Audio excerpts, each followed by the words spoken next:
Fantastic. I'd love to welcome Aaniyah Omardien from the Beach Co-op here in South Africa. She is one of the custodians of our ocean and has dedicated her life and her life's work to the ocean. Aaniyah, thanks so much for coming on this very special World Oceans Day. Thank you. Thank you so much for having me. It's lovely to meet you. Because you do so much with Wavescape and because you're so involved with the ocean community in and around Cape Town, we thought it would be great to speak to a woman like yourself who, as I said, has dedicated your life to the ocean. And I guess we can just jump straight into some questions and get your heartfelt feelings on what I'm about to ask. So having made the ocean your entire life's work and passion, what does it mean to you at your core? When you see it, when you're in it, just being around the ocean holistically? For me, being in it, being around it, being close to it, it's very consoling.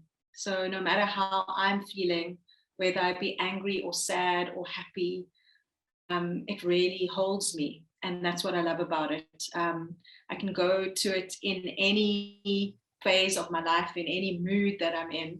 And it holds me, it protects me, it takes and nurtures me essentially.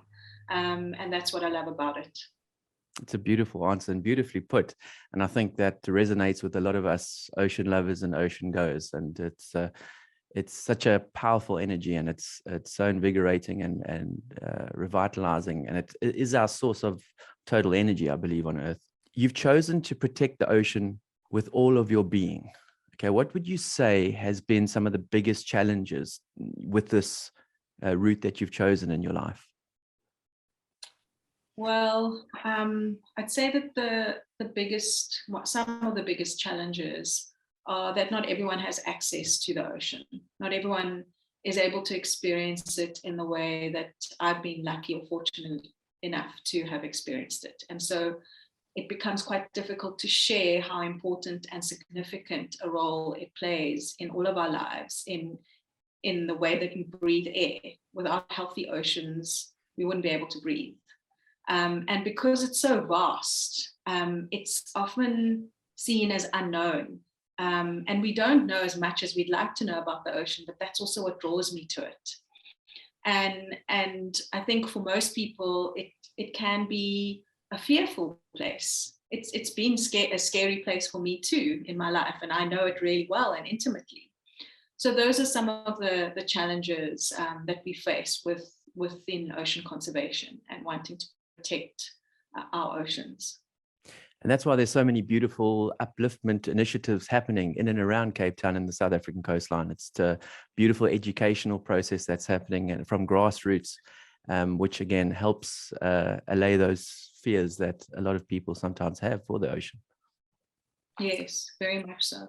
And also creating access for people that haven't had the opportunity to experience it, I think is really important. I agree.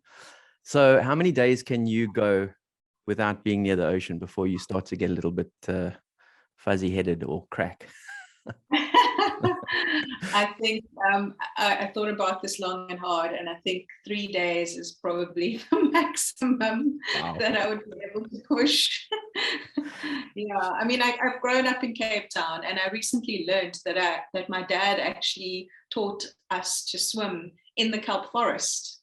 I don't have any memory of that because, we weren't allowed on certain beaches back when I was a bit younger. And he actually took us to Froggy's Pond, and that's where he taught us to swim.